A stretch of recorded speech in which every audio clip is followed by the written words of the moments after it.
So Diary of the Wimpy Kid Rodrick Rules for me is a solid sequel, and for me the best out of the Diary of the Wimpy Kid book adaptations, as they nail it fantastically well, as it symbolises the relationship between brothers, the untrust between a family, and why General Grant should not be on a thermostat. They are not toys, they're figurines!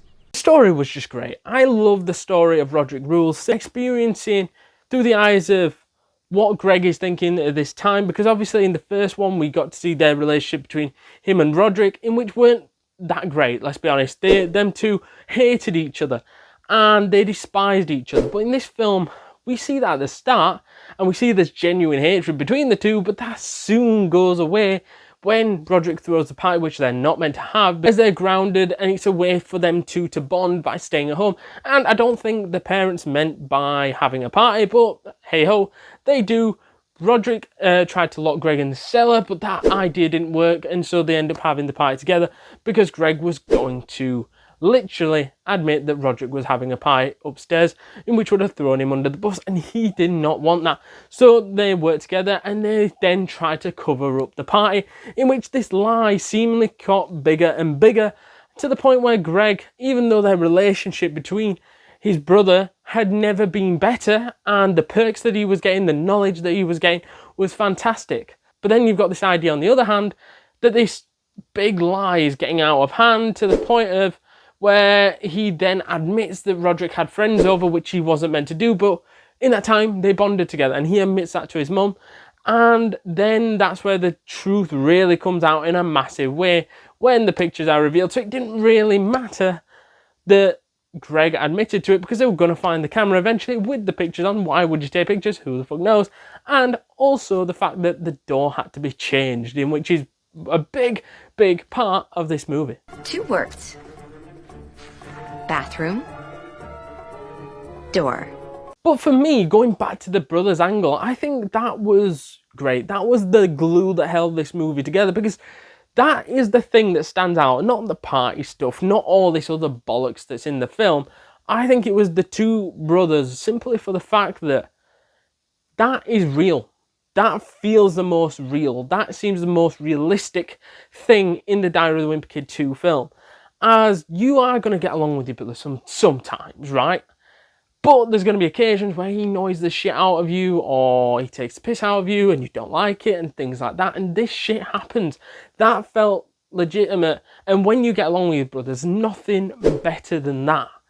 But on the other hand, it can all go to shit. And that's why I love this film. And there's so many ups and downs, so many peaks and troughs through this entire film of the brothers getting along. And that is what this film is all built around.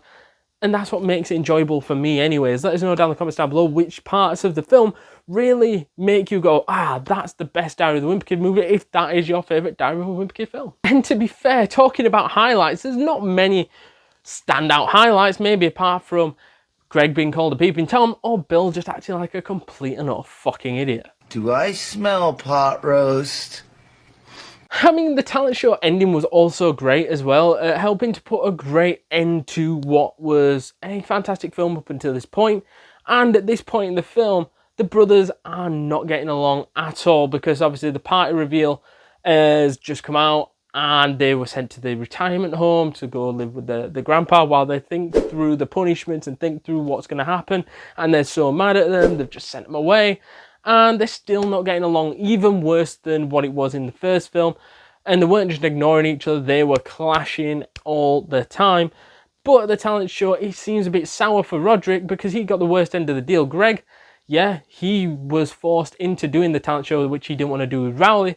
But also the fact that you also had Rodrick, who had to sit and watch his own band play without him as a punishment, which is pretty harsh. And I love this idea that Greg talked to his mum in order to get Rodrick to play in the band, because he feels sorry for what he did, in terms of because they were bonding so well together, you know, getting on together, and it suddenly just went out the window over one silly thing that happened. And he wants that relationship to somewhat come back. I don't think it would ever come back the exact same again, but to go back to the way it was a little bit before. And I think that was a great idea, because that made the film more entertaining, seeing how Greg then had to participate in the talent show because he said to his mum, look, I'll do the talent show. I know you were going to let me do it anyways, but I really didn't want to do it, but I will do it if you let Rodrick go and play in his band. And that was just a fantastic end to the film. And also, Susan Heffley taking the spotlight away from Rodrick's special moment was also pretty funny, not going to lie. Before we jump back into this video, guys, please do us a massive favour and smash that subscribe button because you do not want to miss a thing this week, next week and the week after, because we've got tons and tons of content planned for you guys, and you can do us a massive favour by smashing that subscribe button, joining the community, getting updates to all the latest videos from the YouTube shorts to the actual videos. It is well worth it, completely free, and you will not regret it. So to summarise, Diary of the Wimpy Kid, Rodrick Rules, for me, 8.5 out of 10 and a classic film. Let us know your thoughts down in the comments down below. Good, bad, terrible, amazing, let us know all that jazz down those comments down below. And also, if you haven't yet seen our Diary of a Wimpy Kid movie review, check that out right now.